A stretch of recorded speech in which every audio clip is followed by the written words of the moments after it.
Hello friends, once again welcome back to tech talk with Aditi. जैसा कि आप सब जानते हैं कि software development is considered as one of the top paying job roles in the world. तो आज के इस वीडियो में हम बात करेंगे top 4 high paying programming language के बारे में, जिसका ट्रेंड अभी मार्केट में सबसे ज़्यादा है।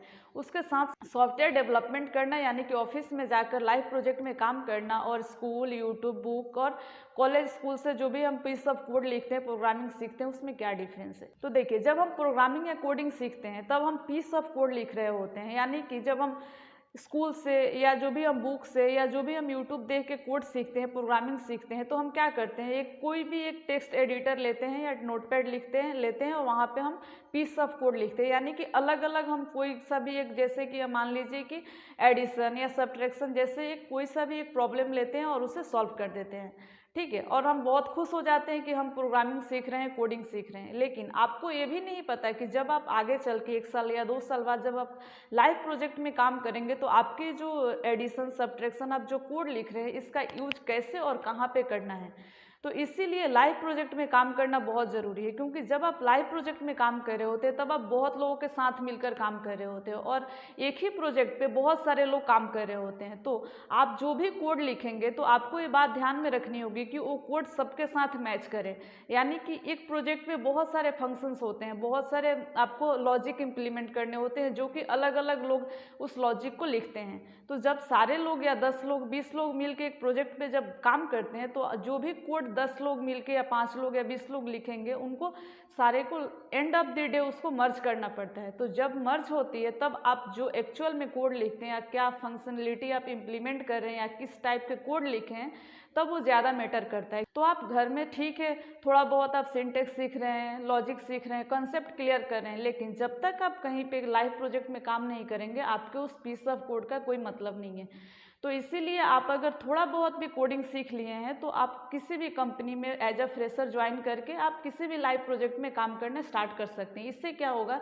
जब आप नया नया प्रॉब्लम फेस करेंगे तब आप गूगल का हेल्प लेंगे, गूगल में जाकर सर्च करेंगे कि इस प्रॉब्लम का क्या सोल्यूशन है, या फ्रेंड से हेल्प लेंगे।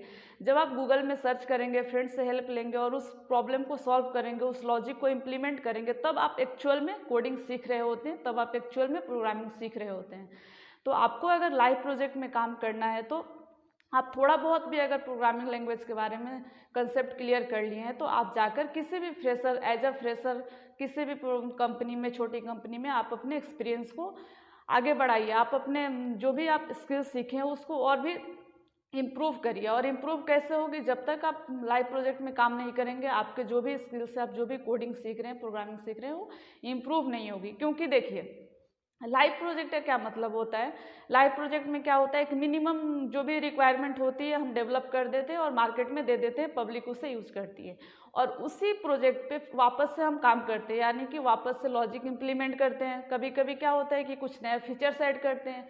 तो जब आप लाइव प्रोजेक्ट में काम कर रहे होते हैं ना, तो आपके पास बहुत सारे ऐसे रिक्वायरमेंट आते हैं जो आप कभी सोचे भी नहीं होंगे, यानी कि जब आप कॉलेज में, स्कूल में, बुक में जब आप सीख रहे होते हैं, तब आप कुछ वैसे आपके दिमाग में नहीं आता वैसे आइडिया कि कस्टमर ऐसा भी आपसे कोई फंक्शनलिटी करा सकता है, ऐसे भी कुछ रिक्वायरमेंट दे सकता है कि मुझे ऐसी एक अपने वेबसाइट्स में या मेरे एप्लीकेशन में ऐसा कुछ फंक्शनलिटी चाहिए।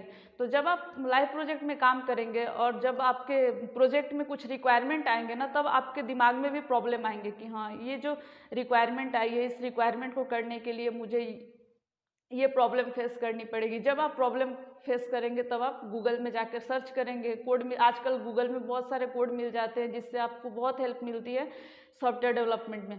तो जब आप लाइव प्रोजेक्ट में काम करेंगे तो आपको बहुत सारे प्रॉब्लम ऐसे मिलेंगे कि जिसको सॉल्व करते करते आप बहुत आगे बढ़ सकते हैं, अपने स्किल को डेवलप कर सकते हैं। तो आप थोड़ा सा भी अगर जानते हैं कोडिंग के बारे में, तो आप एज अ फ्रेशर किसी छोटी कंपनी में ज्वाइन करके अपने स्किल को डेवलप कर सकते हैं। अदरवाइज घर में बैठ के यूट्यूब से, बुक से, स्कूल, कॉलेज से आप उस लेवल में नहीं जा पाएंगे जहाँ पे आप अचानक से जाके किसी प्रोजेक्ट में काम कर सकते। Top 4 high paying programming language में सबसे पहले है स्काला। स्काला एक ऑब्जेक्ट ओरिएंटेड प्रोग्रामिंग लैंग्वेज है। अगर आप स्काला के बारे में कुछ नहीं जानते हैं तो आप थोड़ा बहुत जेवीएम के बारे में सीख लीजिए। जेवीएम का फुल फॉर्म होता है जावा वर्चुअल मशीन।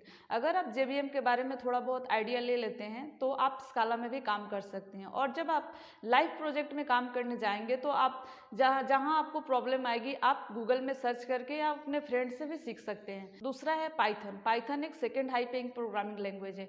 इसमें अगर हम सैलरी की बात करें तो एवरेज सैलरी 75,000 तक की इसमें मंथली आपको मिल जाएगी।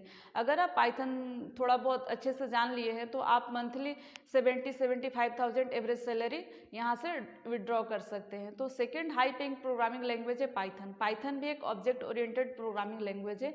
इसे भी आप थोड़ा बहुत अगर सीख लिए हैं तो कहीं भी छोटा कंपनी में आप ज्वाइन कर सकते हैं और वहाँ से आप एज अ फ्रेशर ज्वाइन करके थोड़ा बहुत पाइथन के बारे में नॉलेज ले सकते हैं और भी काफ़ी कुछ सीख सकते हैं अगर आप लाइव प्रोजेक्ट में काम करने जाएंगे तो। तीसरा है C programming language. C programming language भी एक हाई पेइंग प्रोग्रामिंग लैंग्वेज है। यह भी एक ऑब्जेक्ट ओरिएंटेड प्रोग्रामिंग लैंग्वेज है। सी प्रोग्रामिंग लैंग्वेज के थ्रू हम iOS के जितने भी ऐप एप्लीकेशन है उसे हम डेवलप कर सकते हैं।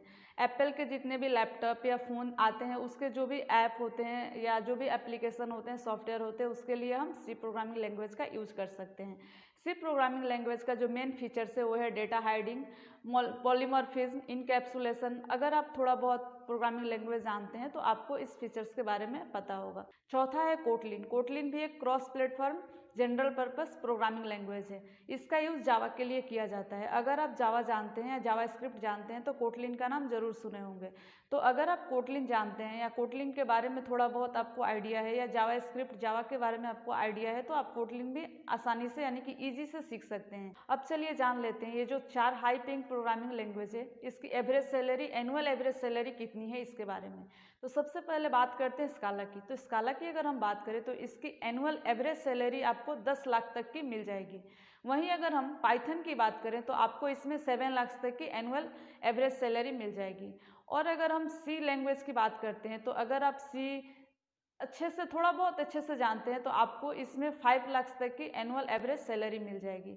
वहीं अगर हम कोटलिन की बात करें तो इसमें भी आपको 4 लाख तक की एवरेज एनुअल सैलरी मिल जाएगी। फ्रेंड्स, अगर आपको ये वीडियो पसंद आई हो तो प्लीज़ लाइक कर दीजिए, अपने फ्रेंड्स के साथ शेयर कर दीजिए और मेरे चैनल को सब्सक्राइब कर लीजिए।